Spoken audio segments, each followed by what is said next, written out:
Tu crées du contenu et tu te demandes quand tu pourras arrêter d'en créer. Après avoir atteint un certain plateau, un certain revenu? Jamais.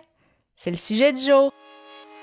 Les médias sociaux en affaires est ton rendez-vous hebdomadaire pour en connaître davantage sur les différents réseaux sociaux et les plateformes de création de contenu dans un contexte d'affaires. Chaque semaine, je répondrai à une question thématique qui te permettra d'appliquer concrètement ces conseils pour ton entreprise. Si tu reconnais l'importance et la puissance des réseaux sociaux ainsi que de la création de contenu pour ton entreprise et que tu souhaites en apprendre davantage sur cet univers, tu es au bon endroit. Je suis Amélie Delebel, travailleuse autonome dans le domaine des communications et marketing depuis février 2020. Je travaille avec les réseaux sociaux et dans la création de contenu depuis 2014. Les médias sociaux en affaires est mon deuxième podcast après Athlète Entrepreneur, lancé en janvier 2019. Bienvenue sur mon podcast. Salut et bienvenue sur les médias sociaux en affaires, épisode 278, alors qu'aujourd'hui je réponds à la question « À quel moment peux-tu arrêter de créer du contenu? » Tout d'abord, avant de me lancer dans le vif du sujet, je voulais mentionner qu'aujourd'hui était officiellement ma 500e apparence sur un podcast depuis mes débuts comme chroniqueuse à l'automne 2018. Donc, mes premières apparences sur un podcast étaient comme chroniqueuse pour un podcast sportif. Alors vraiment, merci beaucoup pour ton support depuis toutes ces années. C'est incroyable comment le temps passe vite. Donc déjà 500 apparences sur un podcast, dont plus de 450 comme animatrice. Donc vraiment, c'est fou. Et j'ai hâte de voir justement jusqu'à où en fait ce nombre va se rendre. Pour revenir au sujet principal, donc à quel moment est-ce qu'on peut arrêter de créer du contenu? En fait, la réponse est jamais.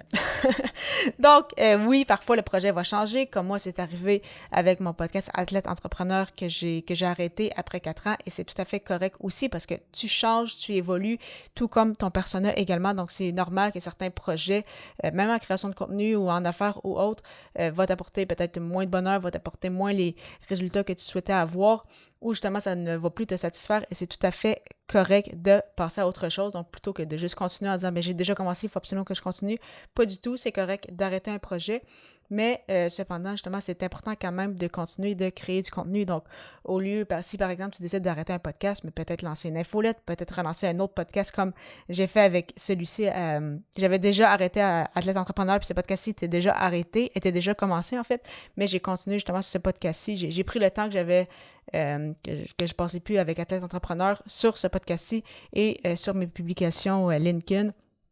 Ça peut être aussi pour des articles de blog. Vraiment, c'est ça que je recommande fortement aussi quand même de la création du contenu evergreen, donc qui va perdurer dans le temps et non uniquement des publications sur les réseaux sociaux parce que, encore une fois, je le répète, mais les réseaux sociaux ne t'appartiennent pas. Ton profil LinkedIn, ta page Facebook ou autre, ça appartient à Meta, ça appartient à LinkedIn qui appartient à Microsoft. Donc, vraiment, si un jour ces plateformes-là ferment, en fait, ben, c'est ça, on n'est plus propriétaire de ces pages-là. Il y a peu de chances que ça arrive, mais quand même, il faut toujours quand même garder cela à l'esprit. Mais vraiment, le plus important, c'est de garder une constance. Donc, si jamais, justement, encore une fois, il ne faut pas voir la montagne trop grosse tout de suite, il faut vraiment y aller un pas à la fois. Donc, si tu lances un podcast ou tu as un podcast actuellement et tu te dis « Ah, mais j'aurai de la misère à garder une cadence d'un épisode par semaine pendant des années », eh bien, en fait, c'est peut-être au lieu de faire un podcast hebdomadaire comme je l'ai fait, bien que ce soit recommandé, peut-être le faire au format saison, peut-être le faire au format bimensuel. Donc, l'important, c'est vraiment de garder un rythme pour justement ne pas perdre cette cadence-là. Et un peu la même chose avec un article de blog. Peut-être que c'est sûr que ce serait super si tu étais capable de faire un article de blog au minimum une fois par semaine, bien référencé et tout, bien optimisé, mais si c'est plus logique de dire, je vais en faire un par mois ou un par 2 mois, c'est très correct aussi. Même chose pour tes publications sur les réseaux sociaux. Si faire une publication par semaine sur tes réseaux sociaux, pour toi, ça fonctionne bien, mais monter le rythme à 2 ou 3, ça serait peut-être trop.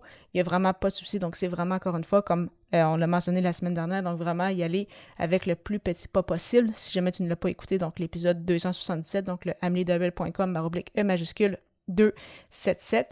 Et bien évidemment, la bonne nouvelle, c'est que dans plusieurs de ces cas, c'est que tu peux déléguer aussi cette création de contenu-là. Donc, tes publications sur les réseaux sociaux, tu peux les déléguer à une agence ou à un travailleur autonome comme je le fais pour mes clients. Même chose, par exemple, avec la rédaction d'articles de blog ou pour tes infolettes. Et par rapport à ton podcast, tu peux justement prendre le temps d'enregistrer parce que ça reste ton podcast avec ta voix et tout, mais si l'aspect un peu plus technique, montage et autres te dérange, ça aussi, tu peux le déléguer. Ça aussi, c'est quelque chose que j'ai fait également. Donc, vraiment, tu peux avoir justement des ressources qui vont t'aider à sauver du temps et vraiment donc te concentrer sur ta zone de génie, ce que tu aimes vraiment faire en création de contenu. Tu souhaites justement avoir un moment avec moi pour discuter de ta création de contenu? Si oui, simplement prendre rendez-vous gratuitement au ameliedelbel.com/consultation et au plaisir de te retrouver à l'épisode 279 alors que le sujet sera « Pourquoi tes clients font appel à toi ?» À très bientôt!